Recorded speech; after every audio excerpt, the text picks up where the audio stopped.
Hey guys, this is Andy McCann, owner of CrossFit Garage and host of this podcast where we are trying to help you lay a firm foundation in fitness, food, and finances. I'm also, thanks to Levi, doing YouTube videos with this exact same time. So if you like to watch, you can watch along. If you like to listen, then just do a podcast, right? But I'll do both. So what we're doing today is my take on Grace, and then I'll do another one on Fran. Two different trademark workouts or benchmark workouts from CrossFit that a lot of people really work on. So I say this having a pretty good time, and I have strategies. I'm going to give you the strategies. Use them, don't use them. Controversial, maybe. I don't know. But these are strategies. They're legit. They work. For Grace, I had Tim Moy, who had a really good time. Let's call it, I think it was like 2:10. So 2 minutes and 10 seconds to do Grace, which is 30 clean and jerks for time at 135 pounds for girls. So some of these tips and tricks will work for either gender, but sometimes, well, you'll see when I get into them. The girls it's not going to be as helpful on a couple of them. But, so he's like, how could I ever do it any faster? I said, here are my tips and tricks. He's like, I'll try them all. And then he did like a 157. I'm like, what? And he probably could have gone faster because he wasn't totally spent as like a wet rag on the ground. So I'm going to go through Grace. And we're going to see what you could do. So before I do that, just remember, you can always go to CrossFit.com, find a whole lot of information. They've got all the videos and everything you'd ever need. So what is Grace and how do you do it? You can go there or go on YouTube. The CrossFit Games is coming with the Open, and it's going to be a workout for about 3 weeks every Friday that every one of us will do. You can register and then get yourself logged in to scores around the world, or not, and just do them with us. It doesn't really matter, but you're going to have fun with it. And we're going to try to teach some, there are some standards in the games that maybe not be as usual. And so anyway, so we'll go through those things too. And then, so yeah, this was going to show you. So a long time ago, I found a better representation. So on this screen, I've got the benchmark workouts for my personal or athlete profile in the CrossFit Games. And these are the best times and numbers ever. I pretty much can't do these things anymore. This is a long time ago. I started CrossFit in my basement in 2007, and currently it is not 2007. It is 2024. So 17 years-ish of CrossFit. Anyway, so yep, here's our gym. So guys, if you're interested in getting help, you can always come to our gym. We're into health and fitness. This is gamification of a workout, and the workouts are just to express some fitness, but it's also kind of fun. It used to be if you knew somebody with a CrossFit shirt or saw someone with a CrossFit shirt, like maybe you sat next to them in an airplane and they had CrossFit, headquarters, whatever, you would say, hey, what's your Fran time? Hey, what's your Grace time? So it was just something that people always started a conversation with. Most of us may not even know what this is, so it's just going to be an interesting thing that you can use in other workouts if you're really trying to push against your friends or your neighbors or whatever and just going for that good time. This does not really help your health and fitness. Maybe a little bit, but it's really diving into the tools and techniques and tricks that you could do to help you in these two workouts. The first one is going to be Grace. I'll do another one for Fran. So without further ado, my Grace time right now, let's see, Matt Janda Tim's not in the gym right now, but so he's not going to show up on the leaderboard. Matt has the best time of 2:33. That is rock solid. He is wicked strong. This is kind of interesting. He is wicked strong, and I am wicked not strong. So it's funny. His is 2:33 based on strength. Mine is 2:36 based on a combination of the lack of amino acids and testosterone, and using fancy circus tricks to get through the workout. Now, this whole thing assumes you can lift 135. So my clean and jerk is maybe was 215. It's probably not that anymore. But so I'm coming from, the workout is about maybe 60% of my max, something like that. So I can move the weight. It is just heavy for me. I do them all in singles because touch and go is just going to work for me. That's a heavy weight for me to control down. And I'm going to go through these bits. But I did find, let's see, is this the right one? Nope. I did find another interesting, it was this on a website where it talks about some of the percentile markers for the best Grace times. So for guys, if you're in the 25 percentile, if you can score 4:02 or 4 minutes and 2 seconds or lower, let me go back to our gym. Oops, wrong one. Leaderboard. And it looks like the top 9 guys are in that 25 percentile. And for girls, let's see, it is, if you can get under 430, and the weight for girls is 95 pounds, And let's see, 430. So yeah, our top 10 girls are also in that 25 percentile. So we've got Mosky, Laura, and Gabby all within seconds of each other at like 222. And then a bunch of girls following right up behind that one. So anyway, so the tips and tricks, here we go. What could you do? Now, again, you don't have to do these. These are just me. If somebody says, I want to get a good time on this, and I've been doing CrossFit for a year or 2 or 3 or more, then I know they know what they're doing. And so it comes down to a couple tactics. First is going to be, the biggest thing you can do is dip under the bar. So you literally have to jerk. Most guys do a very teeny minimal like drop down. And in reality, I'm going to have to pause you guys and take a phone call. And because of that phone call, you guys will all have paper towels now in the bathrooms. So yay. Anyway, so let's see. The first thing is dip under the bar. So you really need to jerk. That was probably the biggest thing for Tim when he threw down his, I think, like I said, it was like a minute 57. It was insane. Was just drop down rather than pressing your arms up, and you're going to feel a huge difference in your shoulders because this obviously is going to wreck your arms a bit. If you're like me and you're not as strong as most guys, then it's never going to wreck your arms because I have to dip early on. So if you start dipping correctly early on, not just when you're tired, you're going to go a whole lot faster. So go for the dip. If you're in the gym with me, say, Andy, come watch me, and I will totally call you out or help you out, whatever. I'm getting the right level in the dip. The next is save your grip. So let me see. I'm going to go back to, let's see if I can find the date on this. So I think this was like 2017 for Grace for me, 2016. So in 2016, I had the idea, it's my grip that really kind of throws me off. So I think I need to do something a little bit different. I moved from the 45-pound bar to the 35-pound bar, sometimes called the ladies bar, but if it's my hands, so whatever. It's just a different bar. Some guys are going to be opposed to you using that. As long as you make the weight correct, it doesn't matter what the bar is. At least it never specifies in the rules that you must use a 45-pound bar. And even then, the weird part is the bar is not even 45 pounds. It's 20 kilograms. So it's actually like 44.6 or something. I don't remember what it is, but it's not even really 45 pounds. A little tea there, a little decaffeinated tea. So I'm still doing my study on is testosterone helping my, is caffeine helping push my testosterone up? So I've got some blood work coming up soon, so I'm trying to stay off caffeine to see if I can, edit a variable. Anyway, okay, so dip under the bar, biggest thing. Second thing is going to be that 35-pound bar. I know you're going to be thinking, that's okay, don't do it. These are my tips and tricks. Use them if you want to. Don't use them if you don't want to. It's going to be narrower, and so it's going to save your grip in all circumstances. And even when I was talking to Tim when he did it, he's like, yeah, I don't think I can do this. I feel wrong. And then he did. He's like, that was glorious. So trust me. So here's another one. I do them all singles because I cannot. I've tried doubles, and by the end, I'm doing singles anyway, and I'm worse. So I'm going to talk about how to get to the right number for you. But for me, I know it's half the work is removed from the just letting the weight fall from above you to the ground, and then let it settle. So while it's settling and while it's dropping, you take a deep breath, even from rep 1, because you're going to need it later. So you're preloading your rest. So, and I'm holding this, drops and you grab. Now, the next piece is a little bit weird for people. I use my shins and line them up on the knurl. So I know where my shins go. If my shins are in the right place, my hands are going to be roughly in the right place. I don't check. I just reach down and go again. So you have to be okay with lifting a little bit askew. This is a problem if 135 is near your max. This is not going to work.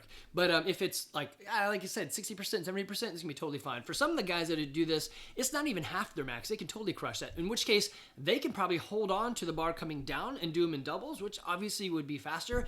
It's just how bad does it wreck you, right? So Tim did it in singles, and he's like, I don't think it's going to work. And he did singles, and he did it faster than he did it before, which was not singles. So it does work. What it's doing is it's helping it's helping not deplete you so bad, let's say in your engine side, that that becomes a problem. So it's either going to be your shoulders or your engine, right? I can't breathe, my arms, or whatever. And so you're trying to minimize those. Now, if you're like, it's my legs, like me, because I use a lot of legs, well, then you're gonna have to breathe and get more arm into it, right? Don't dip as low.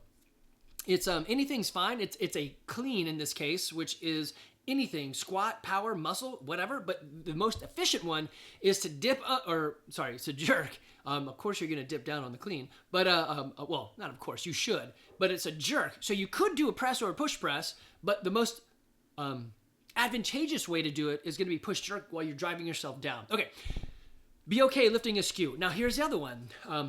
Take off your shoes. I know you're thinking, what does that have to do with it? Okay, think about this.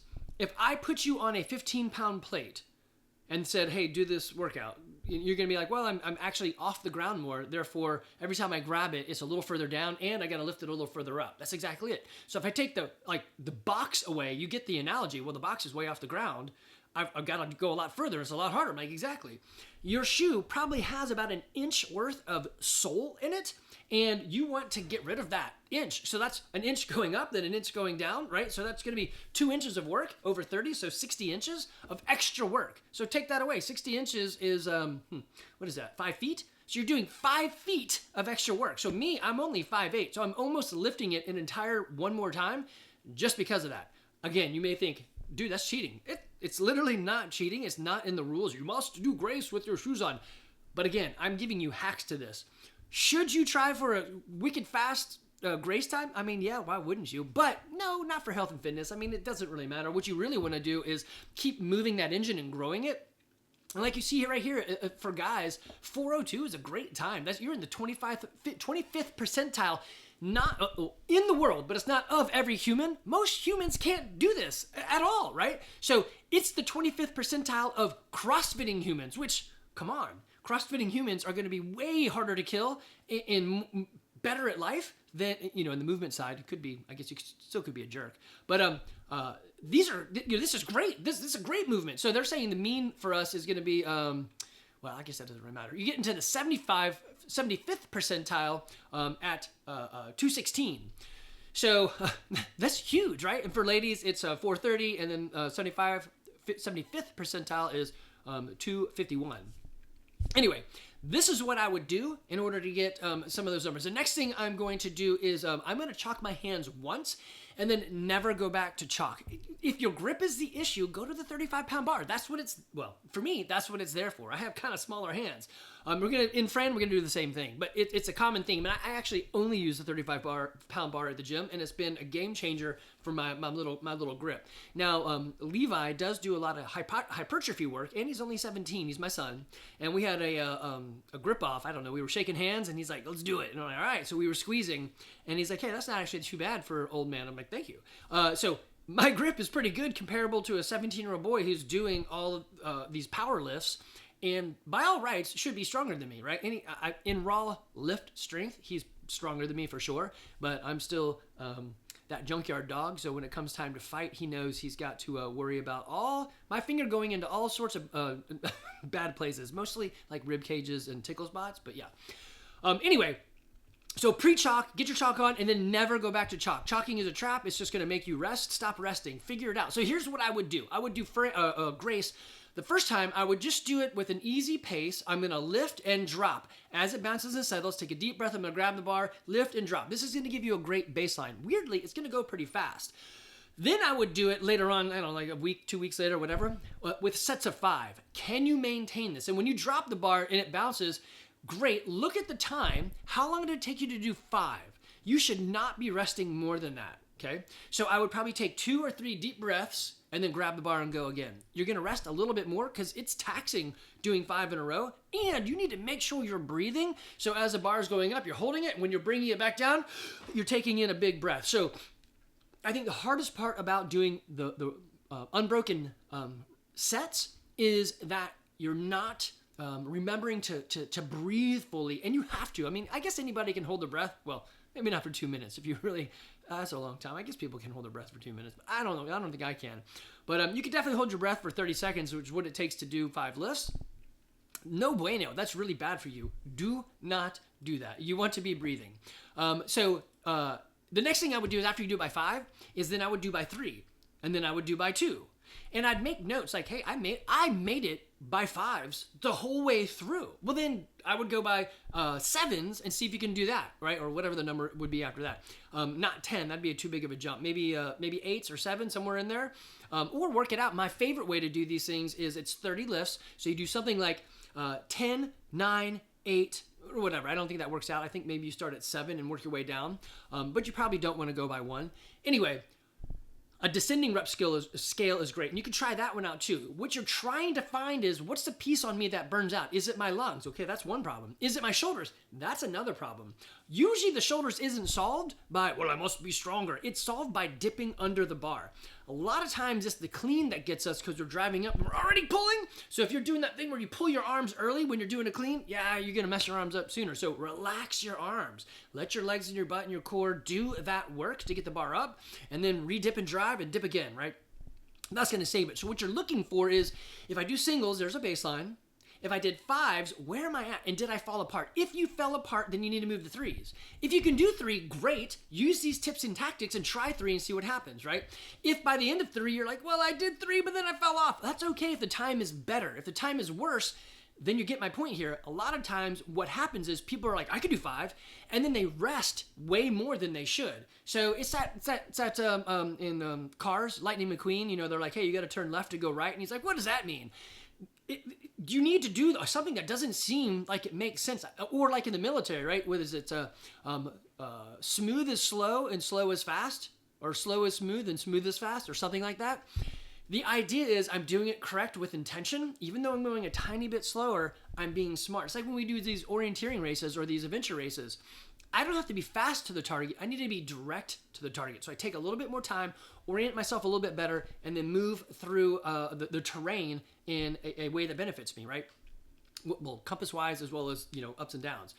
So you're going to want to figure out the time that it took you to do it, and then note down what hurts. When you do singles, it's probably going to be nothing. And you're going to be like, I think I could go faster. That's great.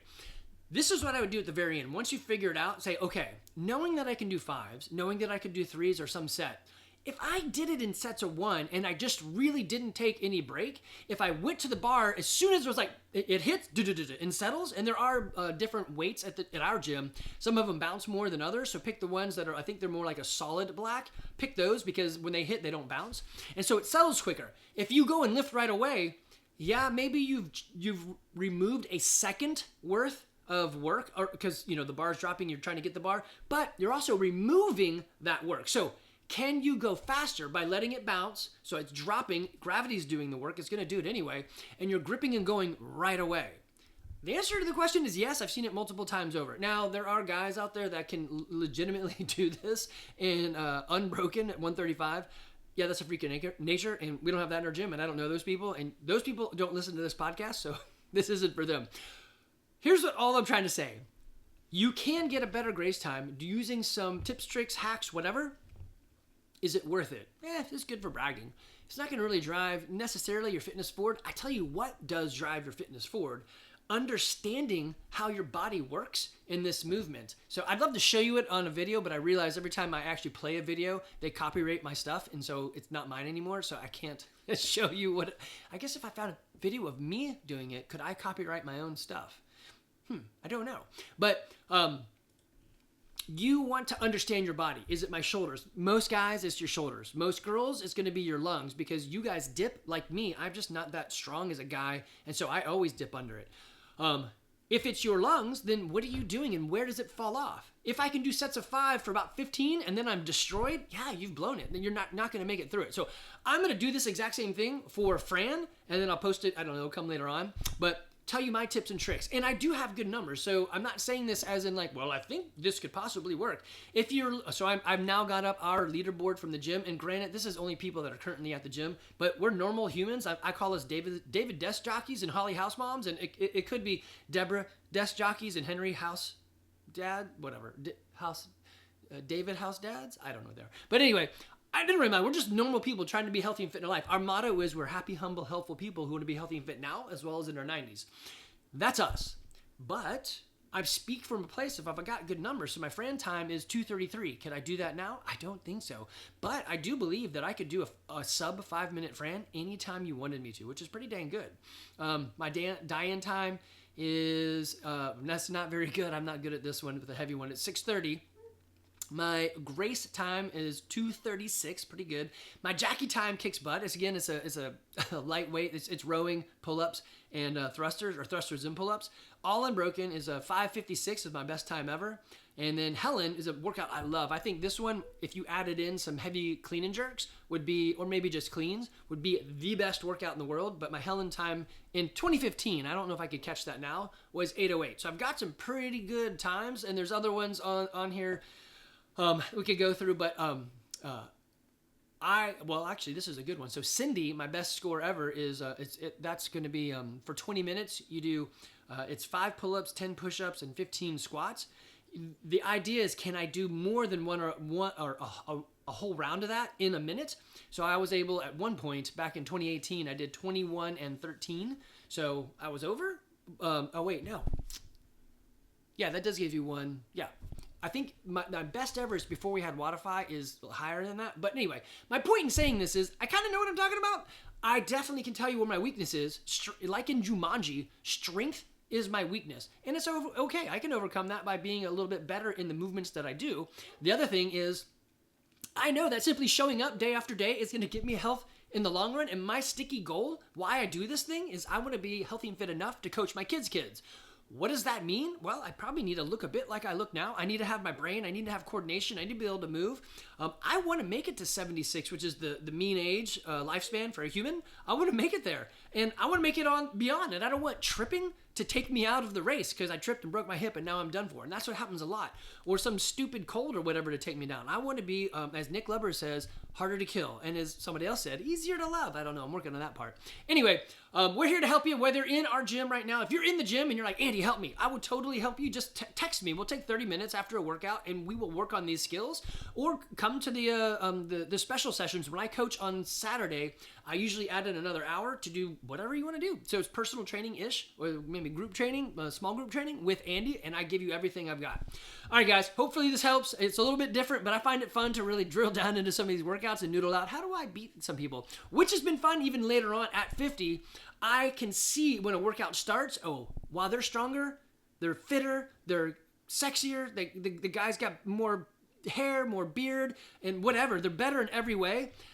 I know that I'm going to win at this workout because of this one factor. It's called the ability to survive duress over time. So I'm good at long suffering. Hey, give me a 15-minute workout. I will catch you. I will get you because, I don't know, I don't save anything and I swim to the other side from Gattaca.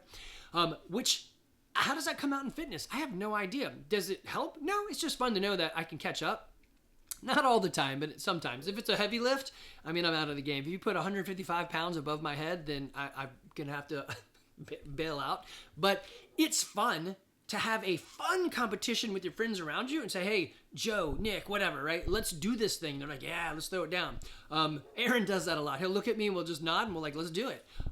And he does a good job of understanding the skill perspective in what we're doing, not just the strength side of it. So anyway, we try to teach that stuff. So if you're at the gym and you want help, man, just let me know. That's what I'm here for. If you're outside of the gym and you want some help, let me know. It's not exactly what I'm here for, but I am into helping people, and I'm happy to help you. So you can find us, of course, pretty much on any social. CrossFitGarage.com is our website. If you're watching Facebook right now, if you're watching YouTube right now, then the links will have it. If you're on the podcast, the links will have us as well, so you can find us everywhere. Anyway, guys, it's been fun. Next up will be Fran.